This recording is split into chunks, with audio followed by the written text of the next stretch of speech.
on A Shot in the Dark with Peter Sellers, with some flowers, cherry, apple, and others.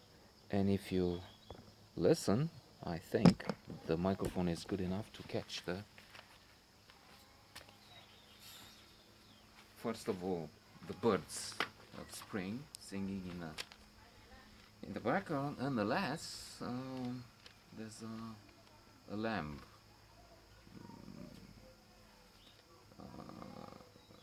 That's the one. I don't know if it gets recorded there, asking for grass or whatever, but sadly waiting for his sacrifice today or tomorrow. Christians celebrate Easter. It's the Big Friday today, and then Sunday they will eat this guy and so much more. Alas. But then let's turn to comedy. A Shot in the Dark. Um, there is a murder. Um, Paradoxically, one would say. I mean, if we're talking comedy, we start with a murder, The Shot in the Dark. But after the initial um, drama, it's all getting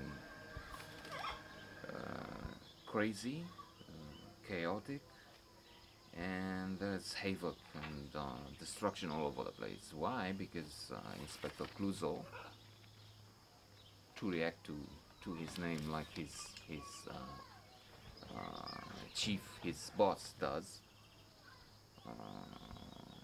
is going crazy, nuts on account of his man, Clouseau, is assigned to investigate the case and then recall, sent to do to give parking tickets in Martinique or some other French colony, and then they change their mind and then they send him again. Why? Because the rich man involved in the case may be probably is pulling strings, and then of course you want somebody, an imbecile, somebody incompetent to investigate, because he's maybe probably the killer. And it's not about the murder as we can guess, which everybody suspects Maria Gambrelli did, I mean, commit.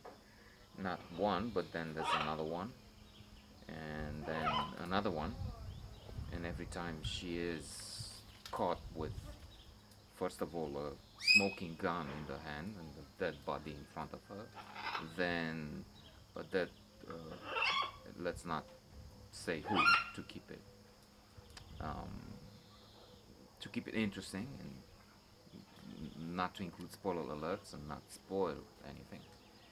Then there's another dead body, and she just has bloody scissors in her hand. And obviously, she did it, or did she? It's it's a challenge, but this being a comedy, and again having the magnificent Peter Sellers doing his Clouseau act, it doesn't look like he will ever solve the case. After all, whatever he does, when he comes at the case, the car pulls at this big mansion, crime scene, and Inspector Clouseau, with his funny attitude, which is not arrogance, it's sort of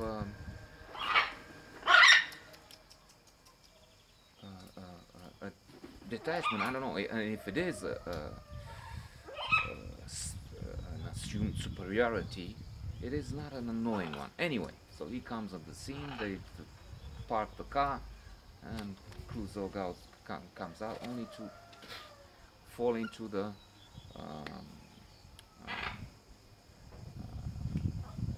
water. They park near the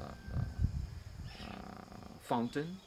They have a nice fountain, and they poof, he's in. And And then of course he's falling on the steps, and he's kicking the armor of a dead knight, and then he plays pool with a big man. What's the name of Santos? A great actor plays this suspect, one of the suspects.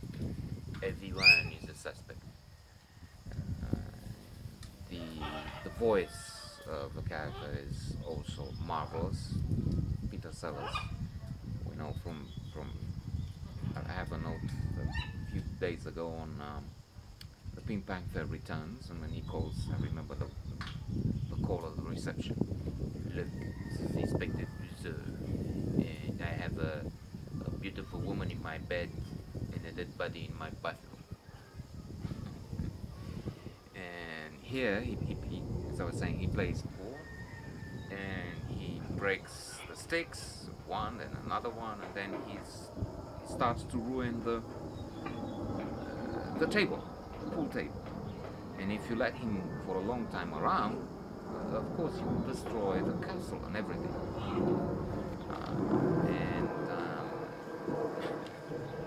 he drives his chief, his superior mad. The, the boss cuts a finger, and then stabs himself with the scissors, and because he's getting beyond himself. Clouseau has this weird but comical game with Cato, his manservant, uh, an idea which is in itself somewhat preposterous and humorous. A chief inspector with a manservant. It's strange. And then this manservant doing this. So the arrangement is this: they fight each other as often as possible to keep Inspector Clouseau fit to fight enemies. True, as I was saying, generally he uses this force just to destroy objects, pool tables and windows and whatnot. But he keeps fit and keeps saying to Cato, keeps encouraging Cato to attack him. And so he's back on the case. He learns of this scene, and then he says, "Okay, then I will take a bath to recover and then get on the case." And as he's doing that, of course, Cato, remembering what he just heard, "You must attack me in any circumstances, whenever, at any moment, so that I will be prepared." And he jumps in the bathroom. Funny.